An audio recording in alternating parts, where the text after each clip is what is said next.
Resumo de tempo de pensar fora da caixa. Logo no primeiro capítulo, Ricardo fala sobre todas as mudanças na história da humanidade que resultaram em grandes inovações, dando origem à economia do conhecimento. De acordo com o autor, até uns 200 anos atrás, todas as pessoas do mundo viviam conscientes de que a energia, o trabalho e a velocidade eram limitados à força dos próprios músculos dos seres humanos ou dos animais domesticados. Nesse sentido, todos viviam uma vida estável, onde raramente ocorriam mudanças, com exceção dos desastres naturais, das políticas ou dos conflitos políticos. Transformações relacionadas à inovação, sobretudo tecnológica, era algo desconhecido para a humanidade. Mas, atualmente, a vida de todos muda o tempo todo. E muda de forma drástica. Pensar em viver sem internet, por exemplo, é algo improvável para os jovens das gerações Z e Millennials. Para Ricardo Neves, essa aceleração foi um marco na história da humanidade e ele acredita que essas transformações começaram no final do século XVIII. É tudo culpa do desenvolvimento tecnológico. Segundo Ricardo, o desenvolvimento tecnológico está mais para uma consequência do que uma causa. Ao citar historiadores, o autor explica que essas mudanças começaram depois da Revolução Francesa, a Revolução Industrial, iniciada na Inglaterra, e a independência americana. Visto que todas as alterações geradas no ambiente político e econômico resultaram em uma aceleração que visava o aumento da capacidade produtiva humana. Ricardo também fala sobre o trabalho de Angus Maddison, que publicou em 2001 pela Organização para a Cooperação e o Desenvolvimento Econômico, OCDE, uma pesquisa sobre a evolução da economia. De acordo com o que Maddison escreveu, no passado, pesquisa quantitativa em história econômica se concentrou pesadamente nos séculos XIX e XX, quando o crescimento econômico se tornou mais acelerado. Para os períodos precedentes, é necessário trabalhar com evidências fracas e apoio em pistas e conjecturas.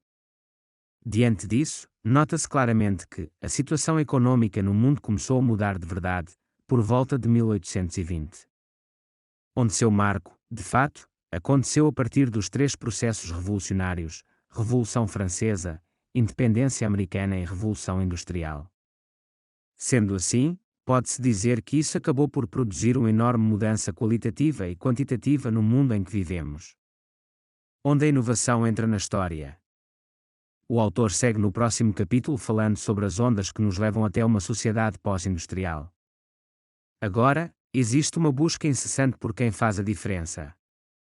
Isto é, as empresas buscam a classe criativa da tal economia do conhecimento. Embora não sabemos qual será a nova onda de inovação que mudará nossas vidas, Ricardo acredita que tudo pode se centralizar na busca por talentos criativos, ou seja, pessoas capazes de conceber grandes inovações. Acontece que, mesmo diante de todas essas transformações, o autor acredita que muitos economistas ainda estão dispersos com relação à era da economia do conhecimento. Para argumentar tal ideia, Ricardo Neves explica que o ponto crucial da inovação sempre passou despercebido pela maioria dos economistas, que, na maioria das vezes, enxergam a realidade por uma visão ainda newtoniana dos processos produtivos. Ou seja, grande parte dos economistas analisam esses processos como se o mundo não passasse por mudanças. Setor quaternário: as fábricas de bits e bytes. Um ponto importante do livro fala sobre como as empresas estão cada vez mais focadas em manter a matéria-prima de seu trabalho em dados computadorizados. De acordo com Ricardo, embora a base de dados não represente o conhecimento, a matéria-prima informacional que precisa ser processada é o que, de fato, possui uma informação com maior valor agregado. Diante disso, o autor explica que os trabalhadores do quaternário vão trabalhar num modelo de projetos e não de empregos. Sendo que a relação com sindicatos, quase já inexistente, passará a ser ainda mais atraente. Em síntese, a força de trabalho do setor quaternário valerá mais do que a própria estabilidade de se qualificar de maneira permanente. Por fim, Ricardo acredita que a educação profissional passará a ser realizada nas próprias empresas, cada vez menos estará presente nas escolas tradicionais. Indo atrás da minoria animada.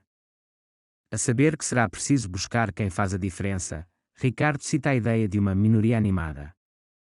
Que, segundo ele, são os indivíduos mais criativos das sociedades e que acabam impulsionando a humanidade em novas eras. Para o autor, é fundamental ficar de olho nesse tipo de profissional. Do contrário, sua empresa não conseguirá acompanhar as transformações rumo à economia do conhecimento. Ricardo explica que essa minoria é capaz de mudar as regras dos jogos que jogamos, de maneira produtiva, cultural e socialmente. No entanto, no livro Tempo de Pensar Fora da Caixa, fica claro que toda organização precisa ter na equipe dois tipos de profissionais: os jogadores e os inovadores.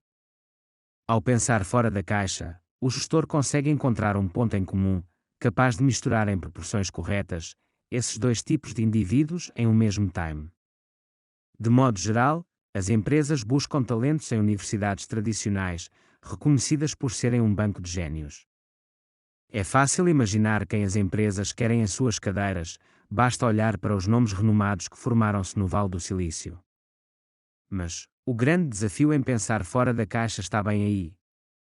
Lidar com pessoas que estão fora desse show de talentos. Para Ricardo Neves, a empresa pode estar recheada desse tipo de talentos, mas se não cultivar uma cultura que estimula a criatividade e a inovação, fracassará diante da era da economia do conhecimento. Para Ricardo, toda empresa precisa estar flexível às mudanças. Essa é a única solução. Pensando fora da caixa. Em suma, na economia do conhecimento o gestor precisa conseguir gerar inovação de forma permanente. Do contrário, fica fácil perder a competitividade. No livro, Ricardo cita a hierarquia das necessidades, de Abraham Maslow, para explicar como as empresas podem estimular seus colaboradores para transformá-los em grandes talentos. Onde, de maneira resumida, na medida em que o nível de necessidades é preenchido, o indivíduo se concentra em satisfazer o próximo nível superior. De acordo com Ricardo, o gestor precisa se preparar, formando uma boa equipe e sendo resiliente quanto às dificuldades e os obstáculos que surgirão devido ao futuro das transformações.